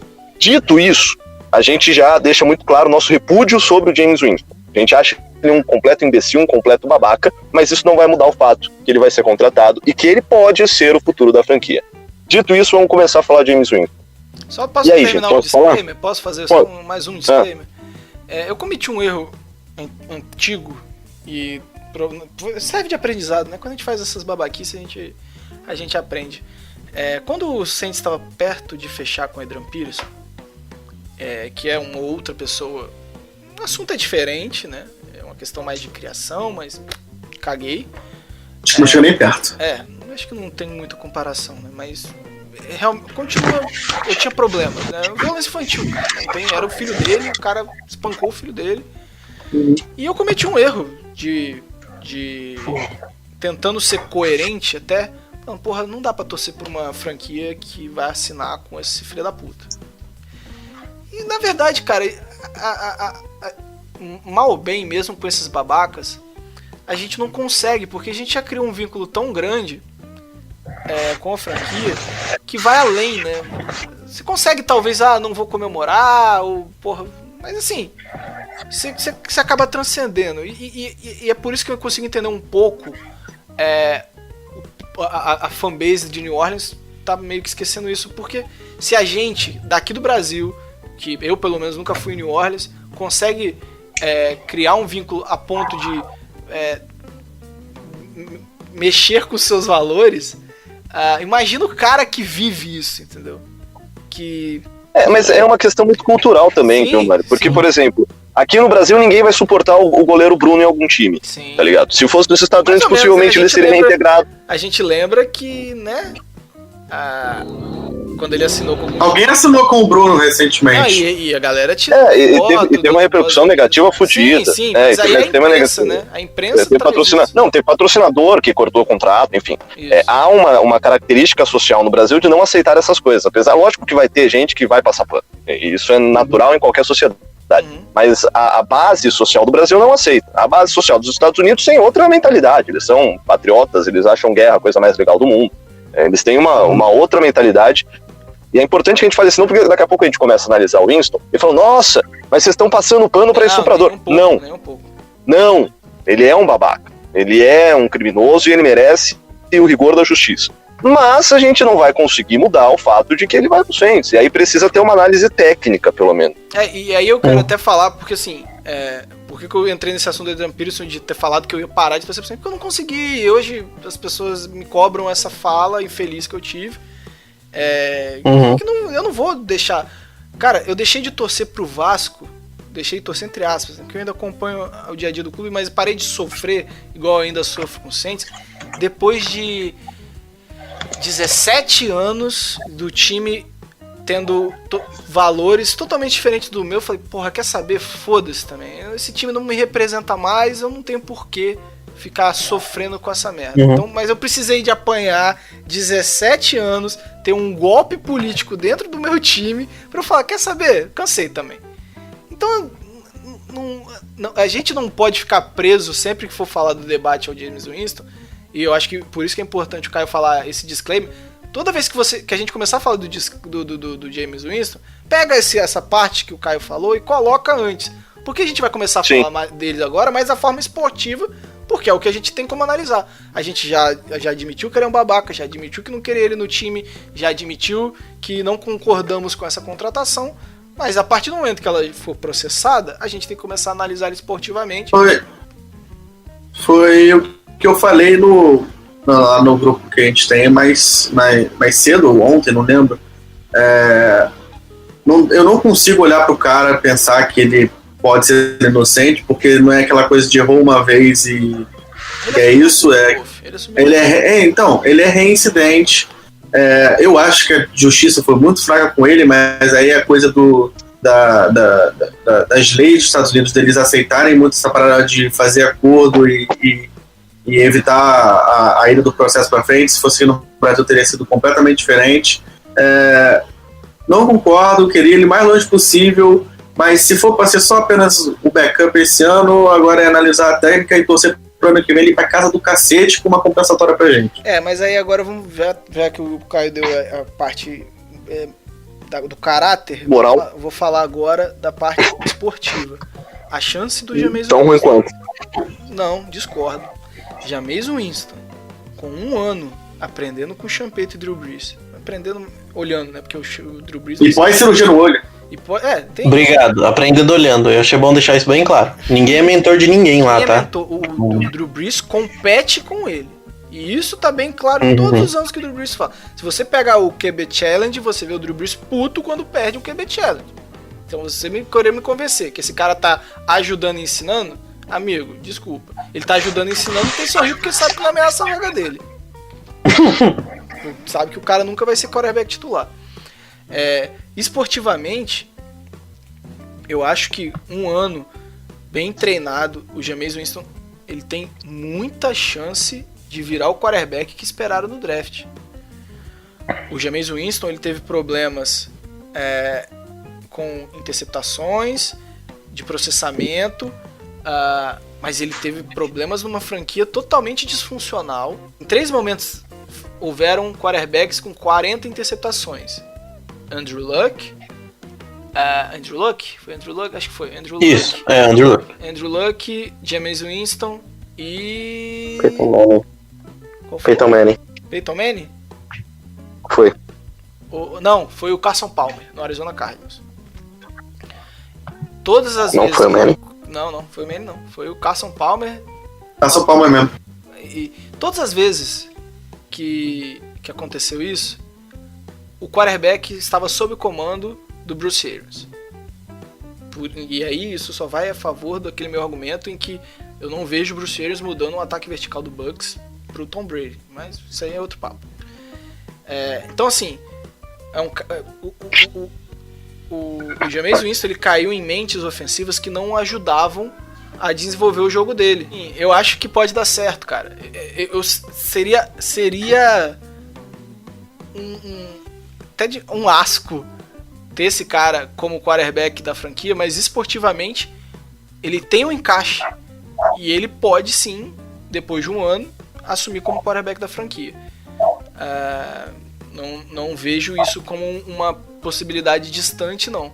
Jameis Winston entrando pro draft tinham qualidades muito boas, e eu acho que o encaixe com o Tampa Bay nunca houve. E a gente sabe que se tem um gênio ofensivo nessa liga é o Sean Payton. A gente fala muito hoje de Kyle Shanahan, é um cara que chegou na liga aí em 2015 basicamente, teve a temporada do Browns também como coordenador ofensivo, mas é um cara que está mais tempo. O Sean Payton, ele treina um ataque top 6 da liga há 14 anos, né? Tirando a temporada passada, que a gente ficou em 7º ou 8º, porque o Drew Brees machucou. Ou a gente conseguiu voltar, não lembro, mas ele sempre esteve por ali. Então, é um gênio ofensivo que pode mudar, assim, a carreira do Jameis Winston. Eu espero, pessoalmente, que não, pelos que a gente já falou, mas se a gente parar para pensar esportivamente, essa contratação faz sentido. Vamos lá, gente, vamos girar todo mundo pra gente já encerrar o podcast. Já tá com 1h30 de podcast. Vamos lá, começando, vamos lá, Wolf. Oi, calma, eu tô meio perdido aqui, tô meio atordoado. É pra falar de... Jameis Winston. Jameis Winston. Você volta depois. Vai, passa por. Vai. E aí, Roberto? Jameis Winston, ruim em campo, pior no vestiário e pior ainda fora do estádio. Eu não consigo comentar. Eu detesto ele como jogador, detesto como pessoa, detesto como líder de vestiário que um quarterback deveria ser. E eu sinceramente não consigo acreditar que um Sean Payton, nessa altura da carreira dele, vai conseguir fazer alguma coisa pra melhorar. Não. Sinceramente. Eat the H. W. Ele errou a letra na hora que ele foi falar. Eat the W. Depois ele acertou. Tá que eu pariu. Cara, eu não consigo, assim, porque além de toda a questão técnica, nem tô entrando na questão de caráter, porque a gente já bateu bastante nessa tecla. Técnica que, beleza, o cara pode melhorar, né? Técnica ele tem, né? Não dá pra dizer que o cara que jogou o que ele jogou no college, chegou como ele chegou na NFL, é ruim, né? Tecnicamente ruim. Agora é uma mentalidade muito, muito bizarra. Um quarterback, além de bom jogador, além de tudo, ele tem que ser um líder. Ele tem que ser um líder de campo. Ninguém, em esporte nenhum, coletivo é tão importante quanto um quarterback é. E aí o cara chega num discurso pré-jogo e faz uma merda daquela. E enfim, o tanto de idiotice que ele já fez na liga. Ele desligando o botão do Letman, aquilo foi sensacional também. É um idiota, é muito, muito idiota. Não dá pra um quarterback ter uma mentalidade daquela. Não é um wide receiver, um running back que não lidera nada, que ele vai fazer o jogo dele ali e não vai influenciar muito nos companheiros dele. Você imagina um time aí, vamos supor que o cara joga bem, é nosso quarterback do futuro, e aí chega uma classe de draft e chega lá pra ter o discurso de pré-jogo que nunca teve, e chega o James Winston comendo a mão, e cara, não tem como, não dá, esse cara não tem como. E aí, ô? Cara, pra mim é simples. Tirando toda a parte extracampo dele, ele tem muita. E essa pós-cirurgia dele que diz, né, que ele fez esse final desse ano. Que o cara que tá há 5 anos na NFL. Deixa eu dar essa pistolada mínima. O cara tá há 5 anos na NFL, ele vai descobrir só agora que ele não consegue ver o fundo do campo. Que porra é essa, velho? Ele não viu as cores, né? Vai tomar no cu. Mano, que porra é essa? Como é que o cara não vira e fala assim, ô, amigo, tô vendo nada, ó, alô, porra. Aí burro. O cara vai e fala... Ele é burro! Ele fez essa cirurgia, o cara foi top, não, foi segunda escolha geral do draft. Primeira, não? Primeira? Não? Ou foi Mariota que foi primeira e ele foi segunda? Primeira. Ah, então eu tinha invertido, desculpa. Foi a primeira escolha geral do draft, o cara tem vamos dizer, tem qualidade, mas é um maluco fora de campo. Antes dessa cirurgia no olho, era um maluco porque não conseguia ver o fundo do campo e lançava mesmo assim. Então, eu vejo potencial nele, apesar de não gostar do que ele traz ao time, ao vestiário, enfim, a tudo. Não achar ele um bom líder, mas pode ser que ele, com a humildade batendo no coração e tal, ele possa ser um líder em outro time. Mas é isso, eu acho que qualidade ele tem, só não gosto da pessoa. É o mesmo caso do Cam Newton, eu não consigo olhar pro cara e falar assim, mano, ele tem lado bom. Eu não consigo. O Winston é um cara que, tipo, vocês sabem, acho que a galera que me acompanha e acompanha o que eu falo aqui, o Winston pra mim tá na galeria de pessoas horríveis que não deveriam estar numa liga que tem tanta visibilidade, que deveria trazer algo, um exemplo diferente do mundo, principalmente para os garotos americanos que sonham em ser grandes e dar um futuro melhor. É a liga que exatamente faz o contrário. Você pode fazer merda à vontade, que você ainda vai ter chance de ser algo e ser famoso, né? Quanto essa visibilidade dos Estados Unidos é até algo meio maluco, né? Mas eu acho que, por exemplo, no beisebol, e isso não só na NFL, o próprio beisebol traz que acho que é mais preocupante você usar esteroides e você bater em mulher. Então, sim, é absurdo como há esse valor, é machismo, um monte de coisa. Não é rolê, não é um rolê punitivista, assim, que eu quero que o Winston, sei lá, cara, morra na cadeia, a gente sabe das injustiças da criação e etc. Mas eu não acho que ele deveria estar em uma liga como a NFL. Eu acho que a NFL podia servir de exemplo para criar seres humanos melhores. Ela não tem interesse nisso, ela está interessada em ganhar dinheiro, por isso que caras como o McCoy o defensive tackle de Carolina lá, eu esqueci o nome, e virou lutador de MMA e cheirava cocaína e tudo, e muito louco. E aí tem o próprio Zeke, que tem umas questões ridículas extra-campo, enfim. O Tyreek Hill pra mim o Kareem Hunt. O Kareem Hunt. O Tyreek Hill pra mim é o exemplo mais claro e é o cara que eu mais detesto pelo tanto de... E tipo assim, beleza, quer deixar o cara jogar? Tá, mas eu fico fazendo promoção com o cara, sabe? Tyreek Hill é um ser humano horrível, ele é um ser humano horrível no college. Cara, tipo, sabe, são pessoas que não deviam estar ali, deviam passar por um processo, sabe? Eles estão simplesmente sendo muito ricos, mesmo passando por cima de tudo e de todo mundo, e eu acho isso absurdo. Falando dele como líder, eu não sei e eu acho que é uma oportunidade de ouro para talvez ele ficar humilde pela primeira vez na vida. Ele tem trabalhos em Tampa, a gente sempre vê a NFL tenta colocar esse cara pra fazer, eu acho que ele tem o trabalho, tem consciência da origem, etc. Mas no vestiário, ele vai ter... Cara, o Saints, depois de os acontecimentos como o Junior Galette, o Saints não tolera determinados tipos de atitude. Então ele vem ciente de que, tipo, se ele quiser dar uma de diva, ele não é importante, ele vai ser mandado embora. O último que Adrian Peterson é um exemplo claro disso. O Adrian Peterson também, cara.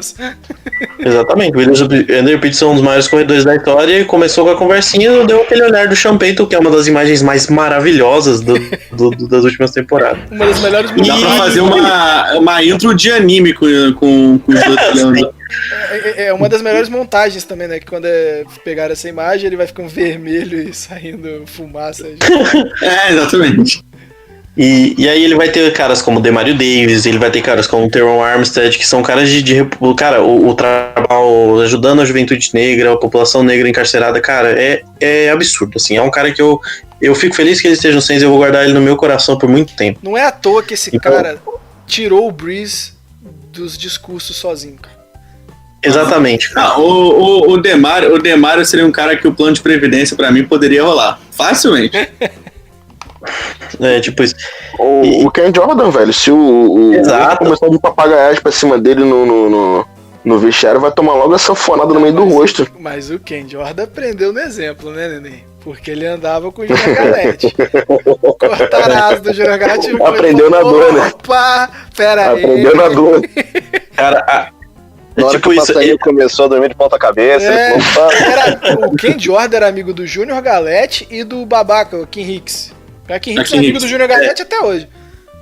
E o Ken Jordan cortou relações aí com os dois. Então, e o fora do Breeze, né? O do Breeze também não vai deixar ninguém estragar o clima do vestiário do Saints, que é muito bom.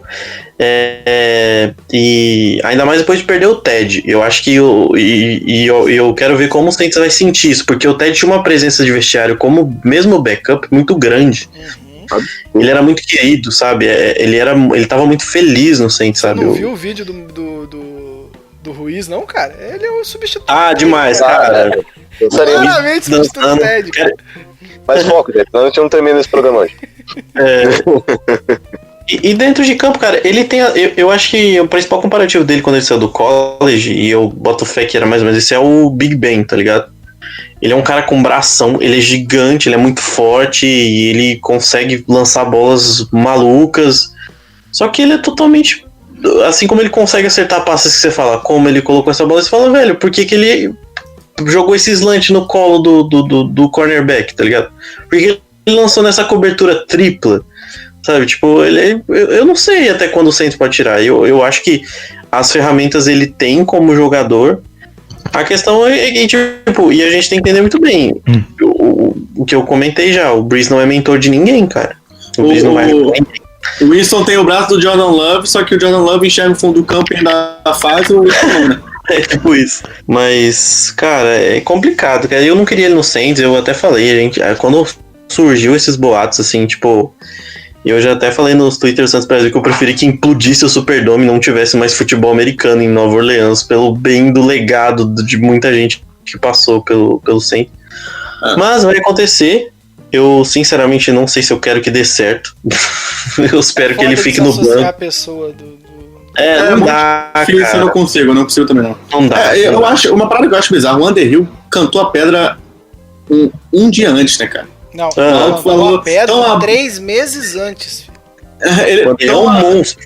Estão abrindo o cap. Não me surpreenderia se aparecesse o Winston por aqui. Ele não foi tão assertivo, né? Igual foi ontem. Mas ele já tinha cantando essa pedra do James Winston no Saints há uma caralhada de tempo. Era muito tempo. O cara entende do vestiário, entende o gosto, e foi muito certeiro. Por isso que esse cara é sensacional. Por isso, né, que deixa pra lá. Mas vou abrir um comentário aqui também pra dizer que eu também já tinha dito que o nosso backup / príncipe herdeiro ia vir da Flórida, né? Saiu, eu também já tinha alertado lá no grupo. Quem pegou, pegou. Quem pegou, pegou. De quem que ele tá falando, meu Deus do céu? Flórida. Jogar assim até eu jogo, bonitão. Já vi o Blake Bortles, né, velho? Mas é isso, cara. É isso que eu tenho pra falar do Winston. Não boto fé nele que ele vai crescer como ser humano, porque ele não mostrou nada disso. Eu não boto fé nele dentro de campo, porque ele é maluco e não parece não ter cabeça pra jogar e eu espero que ele dê errado. É basicamente isso aí, galera. James Winston, a Gabriela Deus elimine. dos quarterbacks, é isso que você tá querendo. Nossa, caralho. Que Pesado. Ah, pelo menos o Winston não tá quebrando a quarentena, né? Ou você não sabe? Léo. Oi, tá me ouvindo agora? Alô? Agora sim. Então, só pra falar de bons exemplos do Saints, além do que o Caio falou, do Thomas Morrison também, que é um cara sensacional, um exemplo de família, o próprio Tyson Hill. Então são nesses tipos de cara que a gente tem que se inspirar e não no que o James Winston faz fora de campo. Agora, pensando pragmaticamente, cara, para ele ser um backup, um contrato de 1 ano, é interessante sim, porque, quantos backups na NFL tem que tem a experiência, não é uma experiência muito boa que ele teve, mas que você não vê na NFL bons backups, é muito difícil. Então, pensando no que o Ted Bridgewater fez ano passado, sem comparação entre os dois, mas eu acho que, porque pra mim o Bridgewater é muito melhor que o Winston, mas eu acho que caso o Breeze volte a se machucar, que é uma possibilidade, aconteceu ano passado, é um cara que vai entrar e o Saints tem alguma ou outra condição, pelos caras que tem, como Michael Thomas, Alvin Kamara, de tentar conseguir vencer jogos igual conseguiu na temporada passada. Não vejo ele como sendo futuro, mas tem um exemplo de um cara aí, o Ryan Tannehill, que ficou a temporada inteira em Miami e ninguém dava nada pra ele. Aí ano passado ele foi pra Tennessee, roubou a vaga do Mariota, não jogando espetacularmente bem, mas conseguiu chegar nos playoffs, vencer o Patriots e conseguir um puta de um contrato. Então na NFL, esse exemplo prova que muitas coisas são possíveis. O cara, depois de 5 anos, conseguiu achar uma nova forma de jogar, porque foi para uma outra franquia, outra equipe de treinadores. Mas, analisando o contrato dele de 1 ano, como backup eu acho interessante sim, porque, como o Mário mesmo já falou, o Tyson Hill não conseguiria jogar com o playbook do Drew Brees. O James Winston eu acho que conseguiria sim. E é isso. Então, maravilha, vamos embora, gente. Acho que já deu, né? Eu esperava muito mais pistolado. Você não vai dar nenhuma notícia aí, não? Assim, sabe, uma notícia? Bom, assim, não é exatamente a notícia, mas eu posso fazer um comentário aqui, que o Jeff Ireland falou que o Taysom Hill vai ter a chance dele quando chegar a hora. Tomara que não chegue nunca. Vai chegar essa hora. O Caio não vai fazer comentário mesmo, não? Qual? Do próximo programa, cara. Calma, tio. O próximo programa é na hora que tiver acabando o programa. Uma coisa por vez. Próximo programa é próximo programa, pô. Não terminamos esse e quer falar do próximo? Não? Lógico. É que o próximo é especial. Tchau. Muito tchau. especial. Tchau, mano. Que isso, cara? Tchau, mano. Ah, você tá me dando tchau de verdade? Vou revelar, hein? Vou revelar. Vamos encerrar esse podcast. Valeu, Mário. Vai ser genial isso, um silêncio danado. Só quero dar um adeus às pessoas que acreditam que esse contrato foi bom. Eu gosto todos de vocês mesmo, vocês estão errados. Eu respeito a sua opinião, só acho uma opinião burra. Isso aí. Não, você está certo, errado estou eu de concordar com você, não é isso? Errado sou eu que tô te ouvindo. Errado sou eu que tô te ouvindo. Ai, meu Deus. Falou, velho. Ai, cara, é isso aí. Eu vou fazer a revelação aqui que o próximo episódio vai ter a participação muito especial. Jonas Forte vai participar. E aí? Falou. Oi, foi comigo? É. Eu só queria dar um adeus às pessoas que acham que o contrato do Taysom Hill não foram bons. Não foi bom, quer dizer, desculpa. Adeus, tamo junto sempre. Falou, Léo. Falou, galera, até a próxima, um abraço, valeu. Falou, Igor. Falou, galera, esperamos aí os próximos movimentos do Saints que irão nos irritar. O nosso próximo movimento estava deixando o Mário Pouco extremamente ansioso. É que nós tivemos a confirmação e o próximo episódio desse podcast será com Nick Underhill. Ele que é o melhor insider do Saints. O Nick é o melhor insider do Saints que a gente já conhece, acho que da história, ele foi citado aqui nesse programa várias e várias vezes. E no próximo podcast ele estará com a gente, rapidinho, conversando sobre New Orleans Saints, falando sobre todas as situações. Vai ser importante bater esse papo com ele pra gente entender um pouco mais desses moves. E eu tenho certeza absoluta que ele vai elogiar o contrato do Taysom Hill. Tá certo? Eu também tenho certeza absoluta disso. Eu vou ser o intérprete de Libras desse programa. Libras? Eu vou ficar aqui igual o ministro da Saúde.